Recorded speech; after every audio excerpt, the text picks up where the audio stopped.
Well, good evening and thank you for joining us on India Business Hour. I'm Ashmit Kumar and here are the headlines that we're tracking at this hour.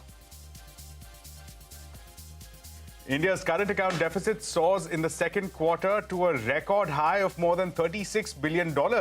Deficit has doubled in just 3 months to hit 4.4% of the GDP. Bad loans in India's banking system is at a 7-year low, RBI's financial stability report shows. But the central bank warns of global headwinds even as it remains upbeat about India's macroeconomic health. Authorities inspect the offices of Marion Biotech after health officials in Uzbekistan claim 18 children died after consuming a cough syrup manufactured by the company. Production has been stopped and samples collected for testing. Government sources claim the syrup was only exported and not sold in India. Government is likely to split the bankruptcy process into 2 parts to separate the approval of bids and the distribution of money to creditors. Sources say steps to maximize value and cutting litigation are also on the cards. No relief for former ICICI Bank CEO Chanda Kochhar, her husband Deepak Kochhar and Videocon's Venugopal Doot. A special CBI court sends the trial to judicial custody for 14 days in connection with an alleged loan fraud case. Reliance chairman Mukesh Ambani lays out targets for various businesses in his annual address, wants Jio to connect the globe, Reliance Retail to reach all Indians, and new energy business to transform the world. India makes COVID tests mandatory for travelers from China, Hong Kong, Japan, South Korea, and Thailand. The United States has also imposed COVID testing on visitors from China. Russia launches one of its biggest missile strikes against Ukraine since the war began. Ukraine claims Russia has launched over 120 cruise missiles, leaving around 40% of the population without electricity. Indian exporters will have a duty advantage over China, Vietnam and Bangladesh after the free trade agreement, says Australia's ambassador to India. Adds that the agreement will open more visas for Indian IT professionals and students. The CEO of Goldman Sachs says job cuts are coming next month. Report suggests 4,000 jobs could be on the line as David Solomon warns about slowing economy and tighter monetary conditions. Twitter is back online after suffering a global outage for hours. Elon Musk says there were significant changes to back-end server and Twitter should feel faster without making any reference to the outage reported by users.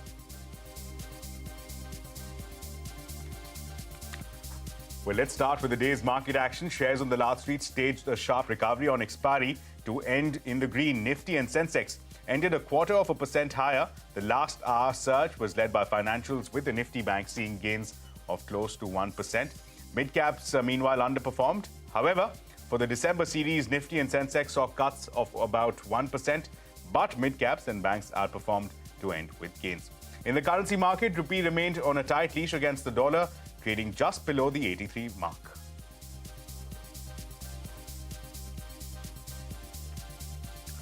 Well, here's the big story this evening. India's current account deficit has soared to a record high in the second quarter.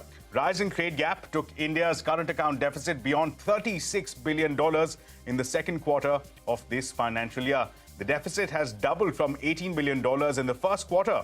It is also nearly 4 times higher than the $9.7 billion reported in Q2 last year. With this, current account deficit for the first half of the fiscal also rose to 3.3% of the GDP. For the second quarter, the CAD is at 4.4% of the GDP. Well, to take this discussion ahead, I'm now joined by Aditi Nair, Chief Economist at ICRA. Ms. Nair, thank you so much for joining us. This is quite a startling jump that we're seeing as far as the numbers are concerned. 4.4%, unprecedented numbers. It's in fact even higher than ICRA's own estimates. Are you surprised? Are you shocked? What are the factors responsible? Well, you're quite right. We had actually expected the current account deficit to be at an all-time high in absolute terms in this quarter. The range that we had forecast was $31 to $34 billion. So this is well above the top end of our range. But equally interestingly, the current account deficit for the first quarter has been revised downward by about $5 billion. So, I'm a little puzzled as to what to make of these numbers and really how to project forward, because the Q1 number had come in below our estimate and it's been revised down further. The Q2 number has come in higher than our estimate. And I think at best, what we are willing to say right now is that Q2 should be a peak as far as the current account deficit is concerned. Q3, at least, the merchandise trade deficit in October and November is trending lower than what it was in the previous quarter on average. And I think that's a positive sign. The other thing is that the services surplus in Q2 is actually very healthy. It's actually better than what the provisional numbers had suggested. So I think that's something that is a positive takeaway, as we're getting into a period where exports are going to slow both on the merchandise and the services side. So broadly, we would expect the second half to see a current account deficit in both Q3 and Q4, which is probably going to be in the range of $25 to $30 billion. And for the year as a whole, we're looking at about $115 billion at this point in time. Sure. Let me take this a step forward in terms of merchandise exports. That's the clear culprit here, going up to $83.5 billion. The question I want to ask is this gap that we're beginning to see increasingly going forward. Is it essentially on account of weakening exports or on account of perhaps pent-up domestic demand that is causing the import figure to balloon? So there's both factors that are at play. The export number, we actually expect the monthly merchandise exports between December and March. So for these 4 months, we expect them to contract by 7% on a YOY basis. And it's both slower demand coming in from the major trading partners, as well as the fact that commodity prices have softened to some extent. So both of these will have a negative impact on the headline merchandise export number. And while lower commodity prices will help our imports, domestic demand is relatively more robust. And therefore, the volume growth or the value growth will both be higher than the export number. And therefore, the merchandise trade deficit is going to remain somewhat sticky. I would expect it to broadly be around, average about $25 billion per month in the rest of this year. And that might be a reasonable estimate to expect for the next fiscal year as well. How much the services surplus holds up is going to now be quite important in terms of trying to gauge the overall current account deficit. Sure. Let's also look at the year ahead. You're talking about the next fiscal. The situation is not looking very positive in terms of the global performance and in terms of global growth. Can you give us a sense that when you look at softening of global demand, is that likely to, in fact, skew this figure even further, with exports suffering even further going forward? That does seem to be likely. So basically what we expect is that the export demand is going to be weaker than our domestic demand. So that itself is going to lead to export growth being lower than the import growth. And secondly, with commodity prices trending lower, that's going to soften both the headline export and the import number. But that actually might help to bolster the domestic demand with commodity prices trending down. So it's going to lead to a trade deficit that's going to remain sticky on the upside. Don't expect the numbers to be as bad as some of the monthly numbers that we saw in Q2, when we did see commodity prices being higher than where they are right now. But I think an average of about $25 billion per month for the merchandise trade deficit is something we should be prepared for. Right, Ms. Nair, thank you so much for all your insights. So CAD likely to remain sticky on the higher side. That's the word coming in from Ms. Nair from ICRA. But let's move ahead now. Here's some positive action, in fact, from the macro front. Bad loans in India's banking system is at the lowest level in 7 years, according to the RBI. In its financial stability report, RBI said that gross non-performing assets of banks have dropped to a 7-year low of 5% as of September. Net NPAs have also dropped to a 10-year low of 1.3%. RBI attributed the decline to strong recoveries, write-offs, and lower fresh slippages. In the biannual report, RBI did warn, however, about global headwinds facing the Indian economy, but the central bank believes India's fundamentals are strong and inflation is on the decline. Meanwhile, the union government is planning sweeping changes to the insolvency and bankruptcy courts. Sources tell us that the bankruptcy process could be split into two parts to ensure quicker resolutions and fewer litigations. Sapna Das is joining us now with more details. Sapna. Well, the government may have certain significant amendments in mind to the IBC. What could be under discussion is as follows. Number one, probably structuring a resolution plan in two parts, basically the bid and the distribution of money. Here, probably the suggestion is that the adjudicating authorities should give a quicker approval to bids once they come in from the COC. This will help the new promoter come into the picture immediately and not wait for the distribution of money to actually start. The money that's undisputed can be given out to stakeholders in the first stage itself, but the disputed part of the money can be kept separately in an escrow account, wait for the litigation to be over, and then that can be taken forward. So this is one. Second, introducing a challenge mechanism into the IBC. There has been a lot of discussion on this in the past as well, but not included in the law so far. So there is a serious consideration that this should be made part of IBC. This will help cut delays and also maximize the value of potential bids. Last but not the least, also, probably the government will need to clarify on the immunity already granted to new promoters under IBC. In the past, some courts have allowed fresh proceedings, legal proceedings against the new promoters. So this has raised questions in the minds of potential bidders.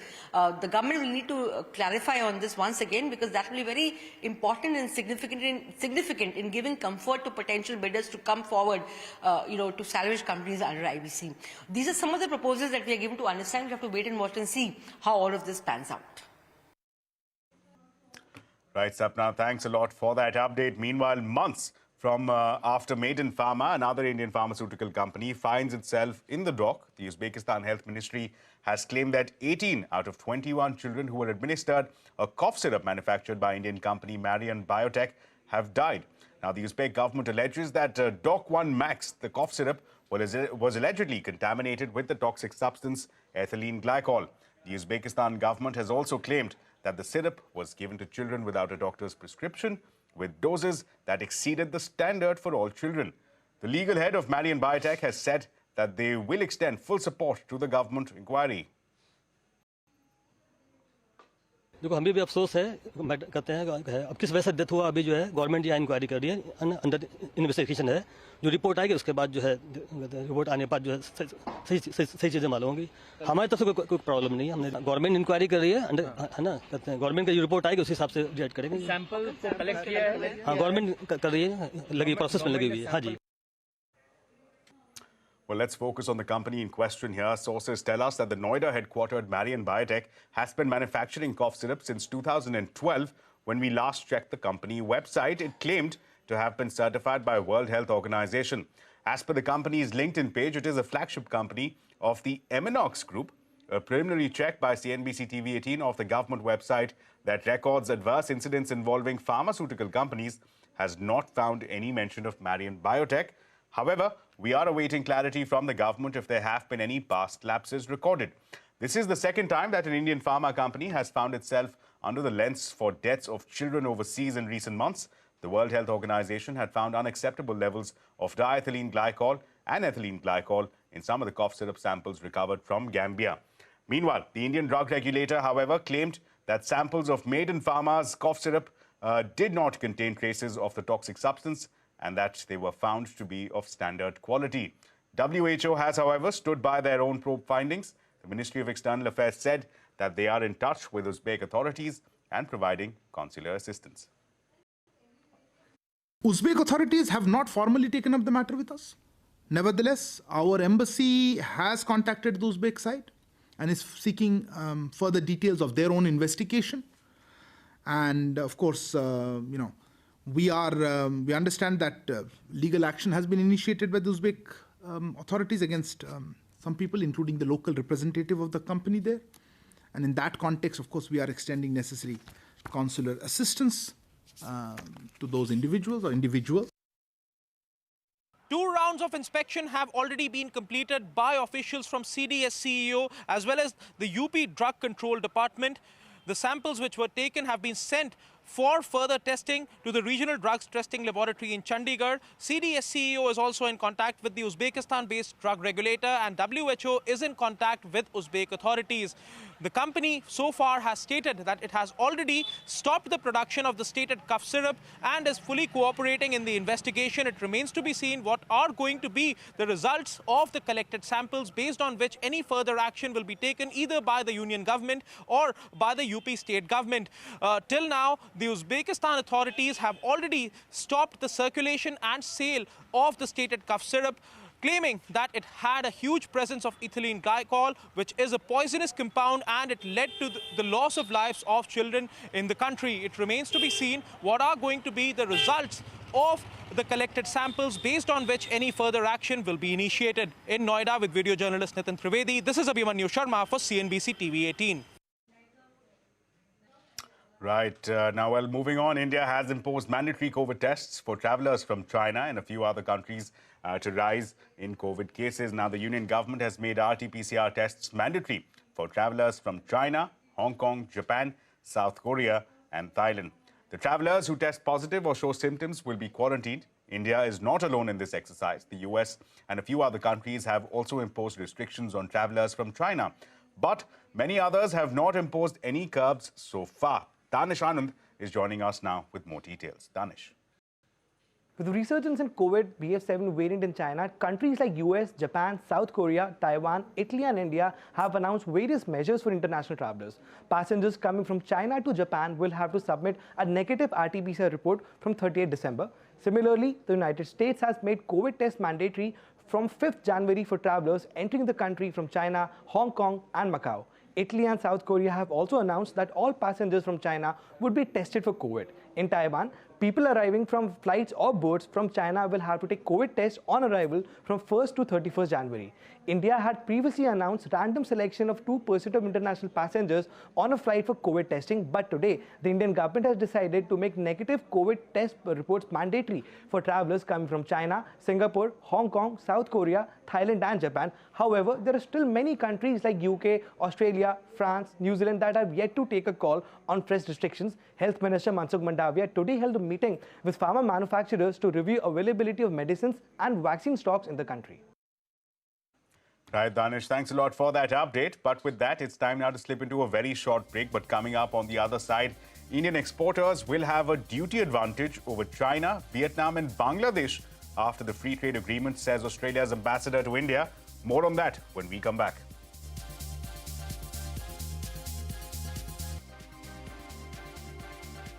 Welcome back. A quick check now of some of the other headlines that we're tracking. No relief for former ICICI Bank CEO Chanda Kochhar, her husband Deepak Kochhar, and Videocon's Venugopal Dutt. A special CBI court sent the trio to judicial custody for 14 days in connection with an alleged loan fraud case.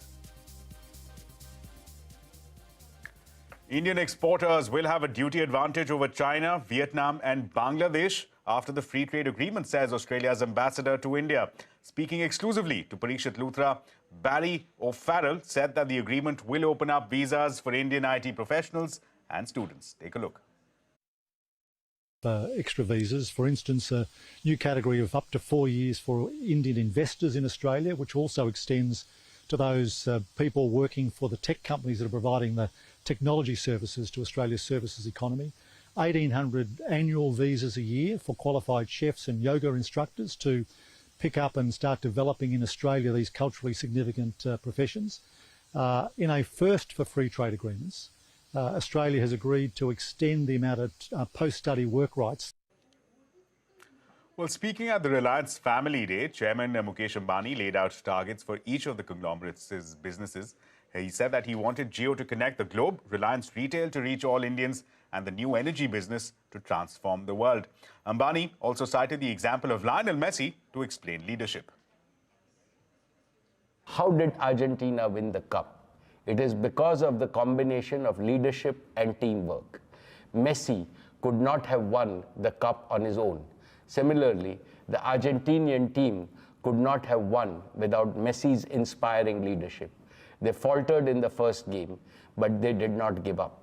Ultimately, they won because they were breathing victory, dreaming of victory, and doing everything needed to achieve victory until the last penalty shot.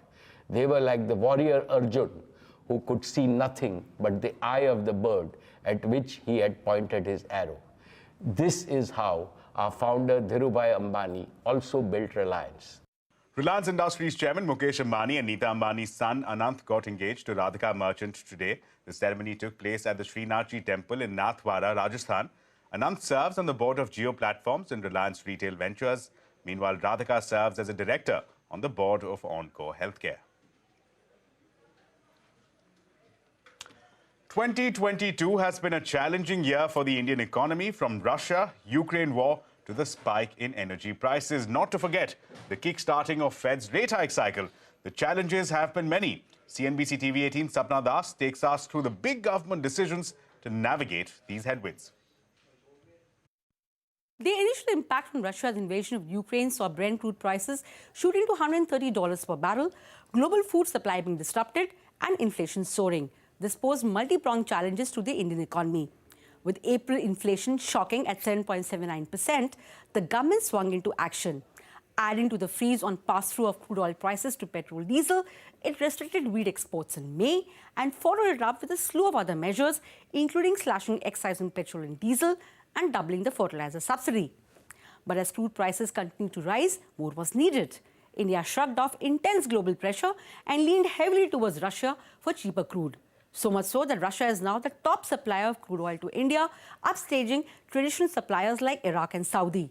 But the government also cashed in on an opportunity these surging prices threw up. It introduced a windfall tax on oil cos and mandated them to ensure that domestic sales of petrol, diesel and ATF were at least 50% of their exports.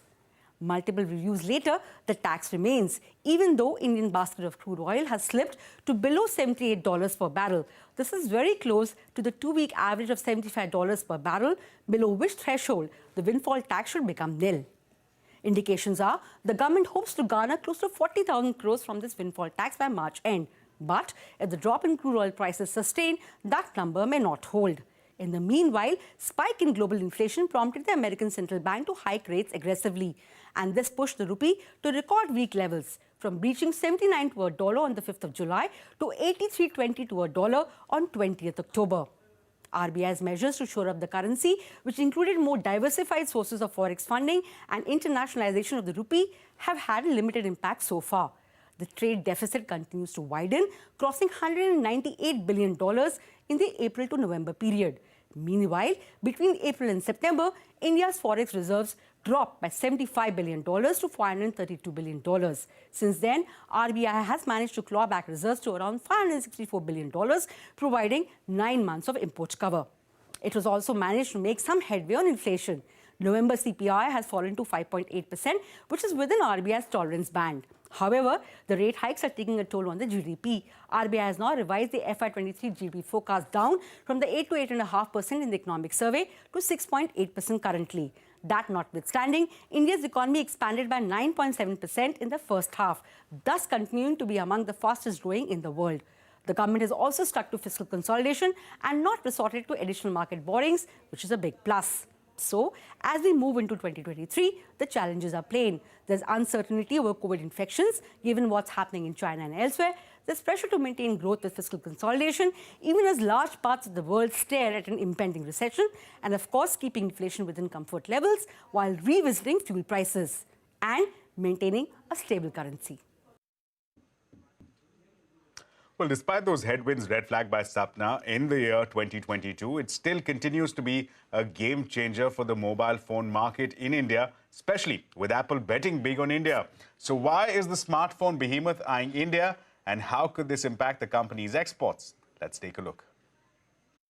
The shortest flight from Cupertino in California to Chennai takes about 24 hours and 20 minutes. But despite the long haul, many Apple executives are likely to want to take this flight, with industrial hubs outside of Chennai and Bangalore increasingly playing host to manufacturing iPhones. But before we look at the Apple story in particular, let's look at the broader smartphone manufacturing story here in India. Now, the PLI scheme for mobile phones was amongst the first PLI schemes to be approved and notified by the Indian government. It provided for incentives worth 4 to 6% on incremental sales, and the budget outlay for the incentives was sizable at almost 39,000 crore rupees. Now, the results were quite dramatic. India is now the world's second largest mobile phone manufacturer. The government even estimates that mobile phone production is likely to grow from $30 billion in FY21 to over $130 billion by FY26. In fact, April to June period of 2022 alone saw production of 1.67 lakh crore rupees of phones, which includes exports of over 65,000 crore rupees. Now, a lot of these are very large numbers that we're discussing. However, they are attributable in large part to changes in the supply chain of one single company, that's Cupertino, California-based Apple. Since 2017, Apple has asked 3 Taiwanese contract manufacturers to move to India. That includes Wistron, Foxconn, and Pegatron. But why is Apple now looking at India to begin with? Well, there seems to be a growing realization by Tim Cook and Company that there's heavy dependence on one single geography, and that's China. Recent disturbances in production, courtesy of the zero-COVID policy and the geopolitical tensions, have only strengthened this view. Apple, meanwhile, is increasingly seeking to diversify its manufacturing base to de-risk the supply chain and to make it more resilient. Here, India has been a strong performer. Incentives under PLI have strengthened India's hand. Moreover, the robust production in India, despite 2 waves of COVID, has impressed the iPhone maker. Moreover, Apple is likely to sell over 7 million units in India alone in 2022. But as 2022 draws to a close, these figures are only set to grow from here. FY21, meanwhile, saw exports of 11,000 crore rupees, that's iPhone exports, but April to December period for 2022 alone is likely to see exports of 20,000 crore rupees. Now, looking ahead at 2023 and beyond, Apple is likely to triple its production in India in the next 3 years. In fact, a JP Morgan report estimates that by the end of 2022, Apple would have shifted 5% of iPhone 14 manufacturing to India. As per this report, in fact, Apple will continue to move supply chains to India, and by 2025, 25% of all Apple products will carry the Made in India badge. Now, these estimates are being backed by Taiwan-based contract manufacturers, increasing their exposure to India. Take Foxconn, for example. It has already committed an additional $500 million for expanding production in India. It has also planned to increase its manufacturing, in fact, by increasing the manpower by 4 times to meet the production needs. So what does this mean? Well, to begin with, expect Apple to nudge its contract manufacturers to expand the current facilities and to scale up production. Also expect the contract manufacturers to rope in skilled labor to align with the production cycle of Apple's requirements. And finally, the large engineering pool that India boasts of may also see design, innovation, and R&D functions move to India. But industry watchers do raise a few concerns. Here's number 1. The heavy dependence on China is likely to continue for the foreseeable future, as India still does not manufacture several key components. Second, the value addition that is done in China for smartphones is generally low. In fact, currently it is limited to only about 14%. Number 3, Apple has 120 suppliers for its products. From them, only 12 currently manufacture in the country. And lastly, the timeline for releasing incentives to manufacturing is in fact running behind the curve. So far, only about 460 crore rupees of incentives have been released, with the likes of Samsung still awaiting clarity on their dues. So clearly, Apple for now is betting big on India, but with stiff competition from countries like Vietnam, India will have to stay on its toes to tango with Apple. Well, that's all the time that we have for. It's a wrap on this edition of India Business Hour. Thank you so much for watching. News and updates continue right here on CNBC-TV18.